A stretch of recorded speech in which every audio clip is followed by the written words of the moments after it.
আসসালামু আলাইকুম বন্ধুরা, আশা করি সবাই সুস্থ আছেন। দ্বিতীয় বিশ্বযুদ্ধের পর থেকেই যুক্তরাষ্ট্র ক্যালিফোর্নিয়ার ইনাক নামক তাদের যে ফ্যাসিলিটি রয়েছে সেখানে তাদের বিমান বাহিনীর জন্য এয়ার টু এয়ার মিসাইল যেটা গাইডেড হবে সেটা তৈরি করার কাজ শুরু করে দেয়। 1950-এর দশকের দ্বিতীয়ার্ধে প্রথম দিকেই যুক্তরাষ্ট্র তৈরি করে ফেলে তাদের প্রথম এয়ার টু এয়ার মিসাইল। 1956 সালে তারা সর্বপ্রথম পরীক্ষা করে M9 সাইড উইন্ডার, যেটা এয়ার ইন্টারসেপ্ট মিসাইল নামে পরিচিত। যুক্তরাষ্ট্রের প্রথম দেশ যারা আইআর হোমিং সিস্টেম বা হিট সিকার ক্ষেপণাস্ত্র তৈরি করে, যেটা শত্রুর যুদ্ধবিমানের দিকে ফায়ার করলে শত্রু যুদ্ধবিমানের ইঞ্জিনের তাপকে শনাক্ত করে সরাসরি সেখানে হিট করত। যদিও সাবেক সোভিয়েত ইউনিয়ন তখন K5 মিসাইল তৈরি করেছিল, যেটা রাডার গাইডেড ছিল, তবে হিট সিকার ছিল না। যুক্তরাষ্ট্রের তৈরিকৃত M9B সাইড উইন্ডার ক্ষেপণাস্ত্র প্রথম ব্যবহার করা হয় 1958 সালে, যখন তাইওয়ান প্রণালীর সংকট শুরু হয় এবং তাইওয়ান এবং চীনের মধ্যে একটা সীমিত পরিসরে যুদ্ধ হয়। তখন তাইওয়ানের যুদ্ধ বিমানগুলো যুক্তরাষ্ট্রে যেগুলো দিয়েছিল F-86 সার্ভে, সেগুলো সর্বপ্রথম এই M9 যে সাইড উইন্ডার ক্ষেপণাস্ত্র রয়েছে সেটা ব্যবহার করে এবং চীনের অন্তত একটি মিগ যুদ্ধ বিমান ভূপাতিত করে। এখন যুক্তরাষ্ট্রের একটি ক্ষেপণাস্ত্র সোভিয়েত ইউনিয়নের মিগকে ভূপাতিত করেছে চীনের, ঠিক আছে, তবে তাইওয়ানের ছোড়া আরেকটি ক্ষেপণাস্ত্র সরাসরি চীনের মিগের যে ফিউজ লেজ রয়েছে তার ভেতর আটকে যায় এবং বিস্ফোরণ ঘটাতে ব্যর্থ হয়। সম্পূর্ণ অক্ষত অবস্থায় চীনের পাইলট যুক্তরাষ্ট্রের সেই হিট সিকার মিসাইলকে নিয়ে মাটিতে স্বাভাবিকভাবে অবতরণ করে। চীন যুক্তরাষ্ট্রের সেই M9 যে মিসাইলটি অবিস্ফোরিত ছিল সেটা সম্পূর্ণভাবে প্যাক করে রাশিয়ানদের হাতে রাশিয়ায় প্রেরণ করে দেয়। আর এইভাবেই কিন্তু রাশিয়ার হাতে চলে যায় যুক্তরাষ্ট্রের খুবই গোপন এই heat seeker air to air missile, যেটা 1961 সালে সাবেক সোভিয়েত ইউনিয়ন মানে বর্তমান রাশিয়া রিভার্স ইঞ্জিনিয়ারিং করে তারা তৈরি করে তাদের নিজস্ব ভেরিয়েন্টের M9 সংস্করণ, যেটা তারা নাম দিয়েছিল K13। সাবেক সোভিয়েত ইউনিয়ন যুক্তরাষ্ট্রের যে M9B মিসাইল ছিল তার হুবহু কপি করে যে K13 মিসাইল তৈরি করেছিল সেটা বিক্রি করে ভারতের কাছে। এবং মজার ব্যাপার হলো একই সময় যুক্তরাষ্ট্র তাদের M9B যে মিসাইল রয়েছে সেটা পাকিস্তানকে দেয় এবং 1965 সালে যুক্তরাষ্ট্রের প্রযুক্তিতে দুইটি মিসাইলই একে অন্যের বিরুদ্ধে যুদ্ধক্ষেত্রে লিপ্ত হয়েছিল এবং রাশিয়া যে M9 মিসাইল তৈরি করেছিল সেটা যুক্তরাষ্ট্রের যে অরিজিনাল মিসাইল তার ধারের কাছেও কিন্তু ওই সময় যেতে পারেনি।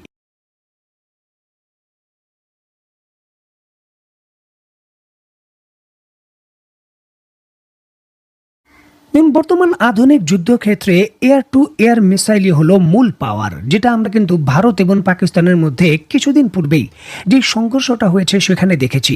আমরা দেখেছি কি করে চীনের তৈরিকৃত যুগান্তকারী যে PL-15 মিসাইল রয়েছে সেটা ভারতের হাতে থাকা যে রাফায়েল যুদ্ধ বিমান সেটাকে ভূপাতিত করেছে। যে জিনিসটা কিছুদিন পূর্বেই যুক্তরাষ্ট্রের প্রেসিডেন্ট নিজে নিশ্চিত করেছেন যে 5টি বিমান ভূপাতিত করেছে পাকিস্তান এই মিসাইল ব্যবহার করে। চীনের তৈরিকৃত PL-15 যে মিসাইলের রেঞ্জ হলো প্রায় 300 কিলোমিটার, নতুন ভেরিয়েন্ট যেটা এসেছে সেটা PL-17 যেটা রেঞ্জ হলো 400 কিলোমিটার। এখন 300 কিলোমিটার এবং 400 কিলোমিটার রেঞ্জেই যুদ্ধক্ষেত্রে কত বড় তফাৎ তৈরি করে দিতে পারে সেটা দৃশ্যমান। এখন চিন্তা করুন, এই রেঞ্জ যদি 1000 কিলোমিটার হয় তাহলে কি হবে। দেখুন, যদি আমরা 1000 কিলোমিটার এই এয়ার টু এয়ার মিসাইলের রেঞ্জের কথা বলি তাহলে চীনের যুদ্ধ বিমান চীনের সীমান্ত থেকে জাপানের আকাশের যুদ্ধ বিমান ভূপাতিত করতে পারবে। আর তাইওয়ানের আকাশের কথা না হয় বাদই দিলাম, কারণ চীনের ভূখণ্ড থেকে মানে সীমান্ত থেকে তাইওয়ানের দূরত্ব মাত্র 200 কিলোমিটারের মধ্যে। অত্যন্ত গুরুত্বপূর্ণ এই বিষয়টিকে কেন্দ্র করে স্ক্রিনে নিশ্চয়ই আপনারা দেখতে পাচ্ছেন জাপানের বিখ্যাত সংবাদ মাধ্যম দ্য ইউরেশিয়ান টাইমস তারা সংবাদ শিরোনামে করেছে যে চীন তাদের যুদ্ধ বিমান থেকে নতুন এক ধরনের মিসাইল পরীক্ষা করেছে যার রেঞ্জ 1000 কিলোমিটার এবং হাইপারসনিক গতি, এয়ার টু এয়ার মিসাইল। যেই মিসাইলের আঘাত থেকে বাঁচতে পারবে না যুক্তরাষ্ট্রের F-22 র্যাপ্টার বা B-2 বম্বারের মতো যুদ্ধ বিমান। যুদ্ধ বিমানের ডগ ফাইট টেকনোলজিতে পৃথিবীর যে ইতিহাস রয়েছে সেটা সম্পূর্ণভাবে পাল্টে দিতে চলেছে চীন। চীন তাদের সামরিক প্রযুক্তি এবং সামরিক সক্ষমতা এতটাই শক্তিশালীভাবে যুক্তরাষ্ট্র এবং পশ্চিমা বিশ্বের সামনে সরাসরি প্রতিস্থাপন করেছে যে তাদের হাতে কিন্তু আর কোনো জবাব নেই। একেবারে নিশ্চুপভাবে দেখা ছাড়া বা অপেক্ষা করা ছাড়া কখন তারা এই প্রযুক্তি আয়ত্ত করতে পারবে। যদি এটা তাদের জন্য অনেক সময় সাপেক্ষ ব্যাপার, তারপরও চীন একটি শক্তিশালী শুধু চ্যালেঞ্জই তৈরি করেনি, তাদের থেকে অনেক দূরে এগিয়ে গেছে। দেখুন, এটি সক্ষমতার নতুন দৃষ্টান্ত। দেখুন, ১,০০০ কিলোমিটারের যখন আমরা ক্রুজ মিসাইলের কথা বলি বা ধরুন ব্যালিস্টিক মিসাইলের কথা বলি, এটা একটা স্বাভাবিক বিষয়।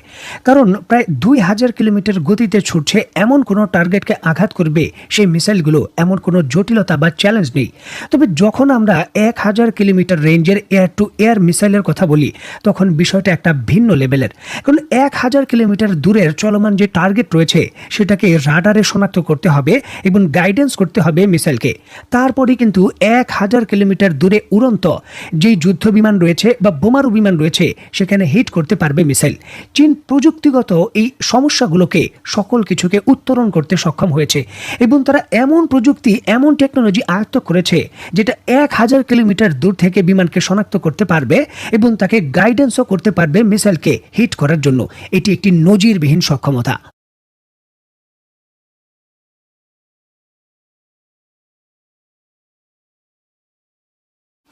দেখুন, কাগজে কলমের সক্ষমতা আর যুদ্ধক্ষেত্রের বাস্তবতা, এই দুইটা জিনিস কিন্তু এক নয়। চীন এটা ভালো করেই জানে। আর এই জন্য রাশিয়ার মতো দেশ ইরানের মাটিতে যুক্তরাষ্ট্রের অস্ত্র মোকাবেলার জন্য যে জায়গায় ভয় পায়, যার জন্য তারা ইরানে S-400 অ্যাক্টিভ করেনি। তবে চীনের একেবারে উদ্দেশ্য এবং পরিকল্পনা ভিন্ন। চীন চায় তার অস্ত্রের চূড়ান্ত রেজাল্ট, আর এটা পরীক্ষা করার জন্য ইরানের মাটি থেকে আর ভালো কোনো জায়গা নেই। আর এই জন্যই জরুরি ভিত্তিতে চীন আকাশ প্রতিরক্ষা ব্যবস্থা এই ইরানে প্রেরণ করেছে, যাতে যুক্তরাষ্ট্রের প্রযুক্তিকে মোকাবেলা করা যায় এবং রেজাল্ট পাওয়া যায়। আর এইবার কিন্তু চীন তার ১,০০০ কিলোমিটার রেঞ্জের যে মিসাইল রয়েছে সেটাও পরীক্ষা করতে চায় ইরানের মাটি থেকে যুক্তরাষ্ট্রের বিরুদ্ধে। এবং অত্যন্ত গুরুত্বপূর্ণ এই বিষয়টিকে কেন্দ্র করে ইরানের পক্ষ থেকেও কিন্তু ইঙ্গিত দেওয়া হয়েছে যে ক্ষতিগ্রস্ত যে প্রতিরক্ষা ব্যবস্থা রয়েছে সেটা চীনের সহযোগিতায় তারা প্রতিস্থাপন করেছে এবং তারা প্রস্তুত। অপরদিকে যুক্তরাষ্ট্র হুমকি দিয়েছে যে নতুন করে পারমাণবিক স্থাপনা তৈরি করলেই বা কার্যক্রম শুরু করলেই সাথে সাথে আবার হামলা করে সেটাকে ধ্বংস করে দেওয়া হবে। আর এই জিনিসটাই কিন্তু চীনের উত্থানের জন্য উৎকৃষ্ট একটা জায়গা বা লঞ্চিং প্যাড। দেখুন, একটা দীর্ঘ সময় ধরে চীনা অস্ত্রের ক্ষেত্রে পশ্চিমা বিশ্বের প্রোপাগান্ডা ছিল যে চীনের অস্ত্রগুলো কপি মাল, সেগুলো কার্যকর নয় যুদ্ধক্ষেত্রে। চীন তাদের বিরুদ্ধে যে ট্যাগলাইন রয়েছে সেটা সরাতে চায়, যেটা অনেকাংশেই কিন্তু তারা ভারত এবং পাকিস্তানের যুদ্ধে পাকিস্তানের মাধ্যমে তারা কাটিয়ে উঠতে সক্ষম হয়েছে।